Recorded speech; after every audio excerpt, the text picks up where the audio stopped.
Ikhwan wal akhwat rahimakumullah. Rasulullah Shallallahu Alaihi Wasallam bersabda. Sabda Rasulullah ini sangat populer sekali dan mestinya kita semuanya sudah hafal. Rasulullah Shallallahu Alaihi Wasallam bersabda, Innamal a'malu binniyat. Sesungguhnya segala perbuatan itu tergantung pada niatnya. Hadis ini sangat populer sekali. Pada malam hari ini, mari kita melihat dari sudut pandang tentang niat ini, baik dari sudut pandang syariat, thariqat, hakikat, ma'rifat. Kalimatnya sangat simpel. Satu kata yang kecil. Tapi kalimat niat ini menjadi pintu besar bagi seluruh amal kita semuanya.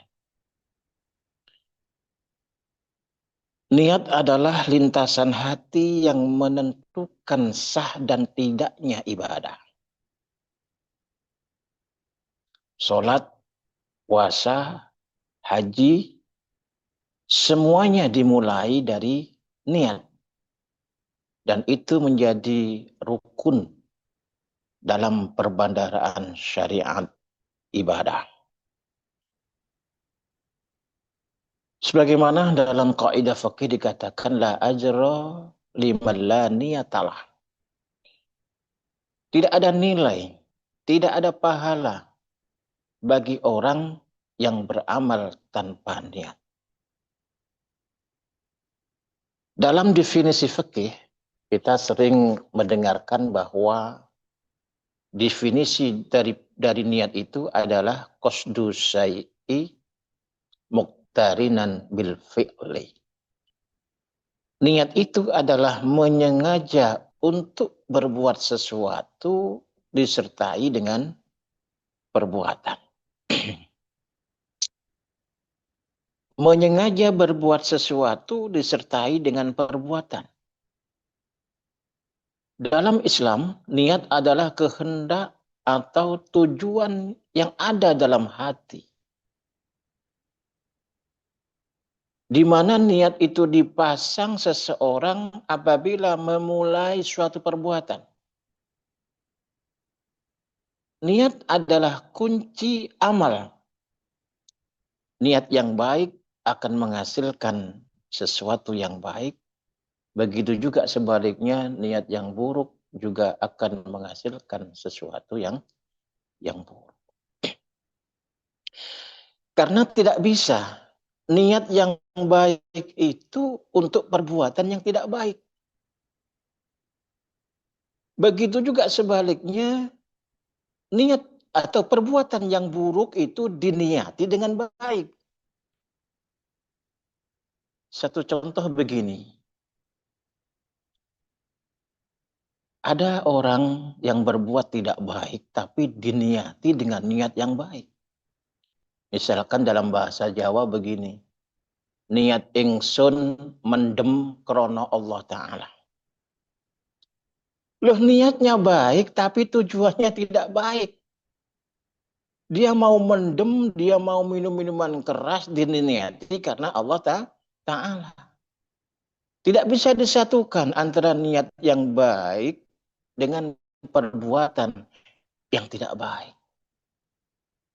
Atau sebaliknya, perbuatan tidak baik diniati dengan kebaikan.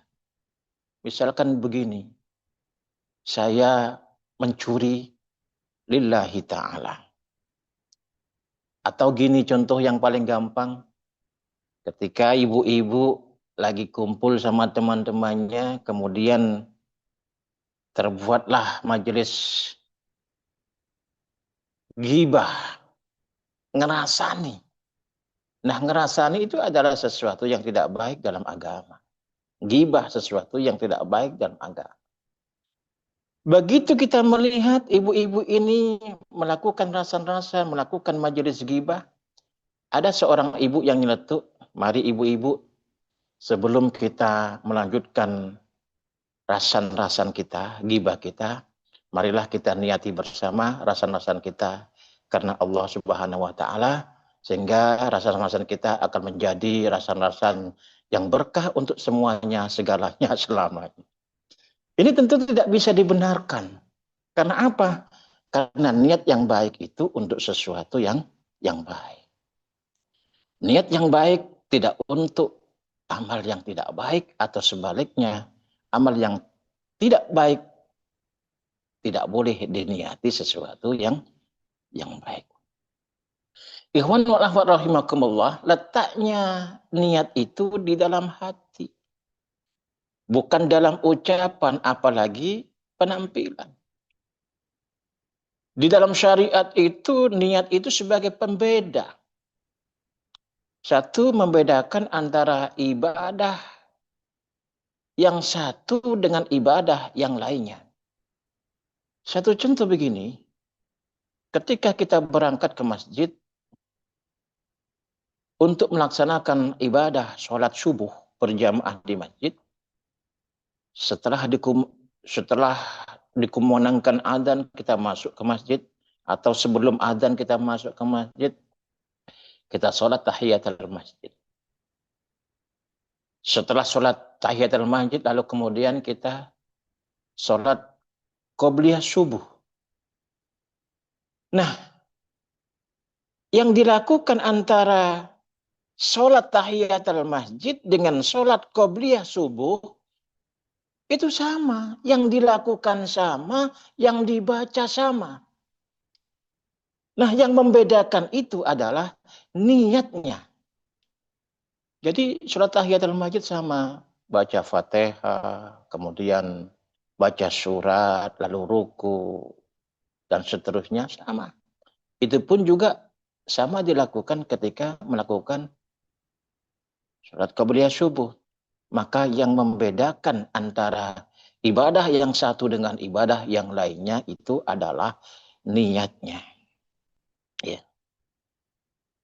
Nah, niat ini juga yang membedakan antara kebiasaan dengan ibadah. Ikhwan wal akhwat rahimakumullah. Di dalam syariat kelihatannya niat itu adalah sesuatu yang ringan, tetapi sangat besar perbedaannya. Sering saya contohkan, tiap hari kita mandi. Tiap hari kita mandi. Pagi mandi, sore juga mandi.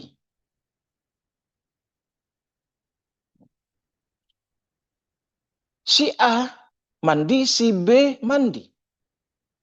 Si A ini mandi tanpa melakukan niat. Maka saya, seperti yang saya sampaikan tadi, bahwa la ajra liman la niyatalah, tidak ada nilai bagi orang yang tidak berniat. Jadi dia mandi tanpa niat, tak ada nilai. Si B mandi kemudian diniati. Aku niat mandi untuk menghilangkan kotoran di badan, menyegarkan badan lillahi ta'ala, maka setiap tetes air yang digunakan untuk mandi itu menjadi tasbih bagi dirinya.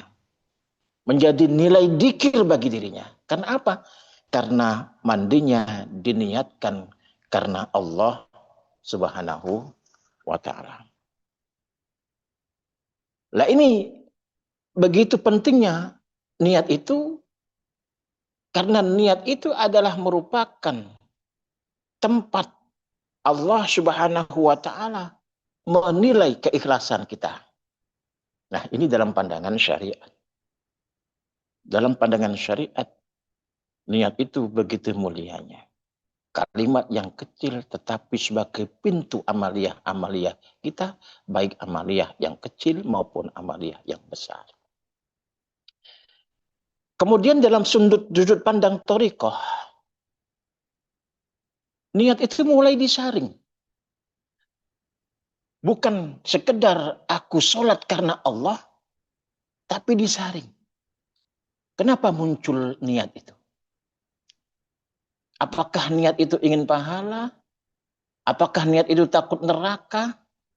Atau niat itu rindu untuk mendekat kepadanya?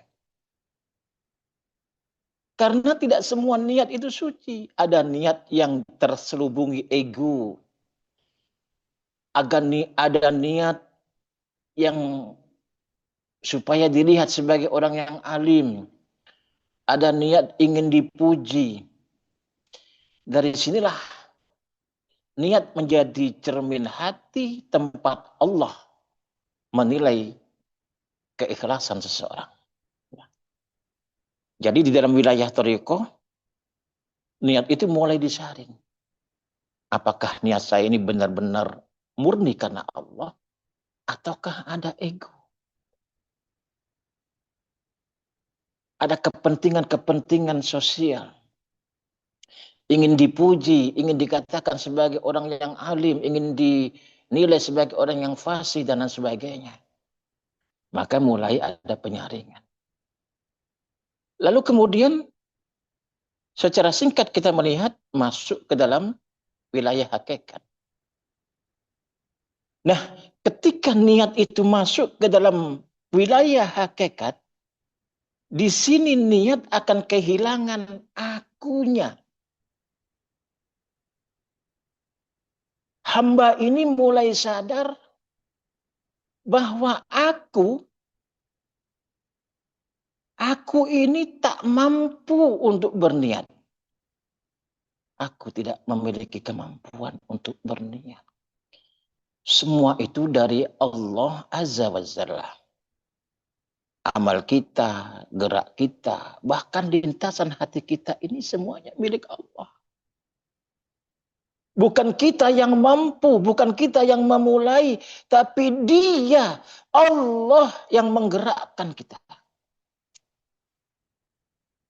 Ketika kesadaran itu datang bahwa semuanya adalah Allah yang menggerakkan kita, maka hati akan tunduk, malu, dan mengakui. Ya Allah, jika Engkau tak izinkan, aku tak mampu berniat. Dalam pandangan hakikat, niat menjadi pengakuan bahwa kita tak punya apa-apa, semuanya dari Allah Subhanahu wa Ta'ala. Ikhwan wal akhwat rahimakumullah. Kemudian kita masuk dalam sudut pandang makrifat. Niat dalam sudut pandang makrifat, niat bukan lagi kata. Niat bukan lagi lintasan. Tapi niat adalah hidup itu sendiri yang menjadi niat. Detak jantung kita, langkah kita, kedipan mata kita. Semuanya adalah niat yang tanpa suara. Dan saat diri tiada, yang ada hanya Allah. Diri ini menjadi alat, menjadi saluran Allah. Dan niat bukan awal dari amal, tapi penerimaan total atas gerak dari Allah. Niat itu adalah Allah. Langkah, rasa, pikiran, semuanya adalah Allah. Dan Dialah yang berbuat atas diri kita. Oleh karena itu, ikhwan wal akhwat rahimakumullah, perpaduan antara niat dalam sudut pandang syariat, thariqat, hakikat, dan ma'rifat ini tentu ada perbedaan. Terkadang orang syariat, wilayah syariat, itu belum semuanya bisa memaknai kalimat-kalimat yang tertuang di dalam ma'rifat.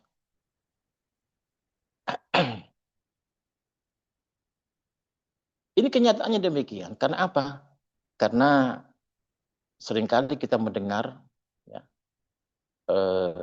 sabda-sabda dari guru agung kita mengenai sesuatu yang berkaitan dengan hukum fikih, itu kelihatannya keliru dalam pandangan syariat. Satu contoh begini, suatu ketika Abah menyatakan bahwa kita harus ketika sholat harus memakai peci merah putih. Tidak sah sholat kita kalau tidak pakai peci merah putih. Tentu saja dalam pandangan syariat ini pendapat macam apa kayak begini ini.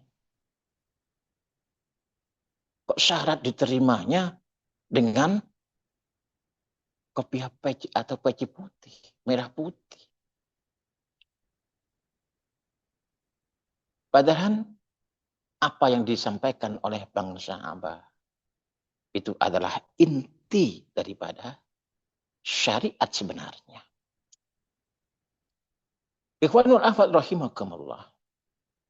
Bagi yang sudah ditalkin dzikir, kita sadar, kita memahami bahwa merah putih itu adalah gambaran daripada dzikir kita.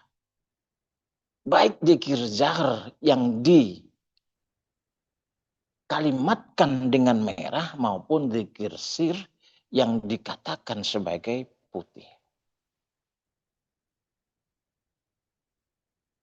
Apakah salah dalam syariat? Ketika merah itu adalah merupakan dzikir,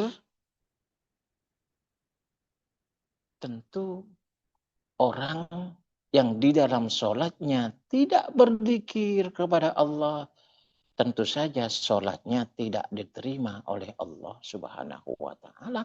Bahkan ada konsekuensi orang yang di dalam sholatnya tidak ada zikirnya, dalam arti kata dia lalai kepada Allah Subhanahu wa Ta'ala dalam amaliyah sholatnya, ibadah sholatnya, maka dia diancam dengan neraka wail.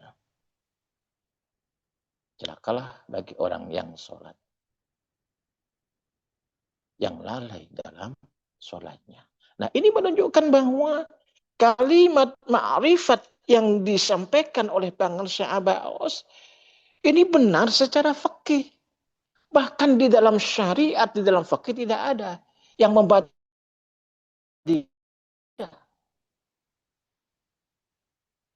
Ternyata akan lebih lengkap apa yang disampaikan oleh bangsa Abah, guru agung kita, guru mursyid kita. Tuhan wa'afat rahimakumullah. Banyak sekali orang-orang makrifat yang ucapannya sebagai ucapan kinayah. Ucapannya sebagai ucapan-ucapan simbol. Sebagaimana Allah Subhanahu wa Ta'ala berfirman di dalam Al-Quran, banyak sekali mengungkapkan kalimat-kalimat simbolitas. Yang kadangkala itu tidak bisa dicerna, tidak bisa dipahami orang-orang yang tidak pernah ditalkin dzikir. Ikhwanul akhwat rahimakumullah, kita pernah mendengar bahwa orang yang sudah masuk wilayah ma'rifat, dirinya haram untuk melakukan sholat. Kita pernah mendengar kalimat seperti itu. Bahwa si A yang masuk di dalam wilayah ma'rifat, maka si A ini haram untuk sholat. Tentu saja dalam pandangan orang-orang yang syariat, ini melanggar. Sholat itu perintah, kenapa diharamkan? Ikhwan wal akhwat rahimakumullah, ketika kita mendengar keterangan bahwa orang yang makrifat itu adalah orang yang menyadari bahwa bukan dirinya yang sholat yang menggerakkan dirinya adalah Allah Azza wa Jalla. Maka yang sholat itu hakikatnya adalah Allah yang menggerakkan dirinya, dan Allah lah yang merangkai semuanya itu. Maka si A itu haram sholat. Yang sholat itu adalah Allah. Ikhwan wal akhwat rahimakumullah, maka dari sini pentingnya niat, innamal a'malu binniyat. Mari segala sesuatu kita niatkan kebaikan.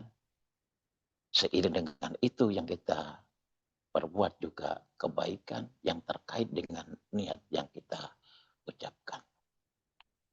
Kita kerja, kita niatkan ibadah.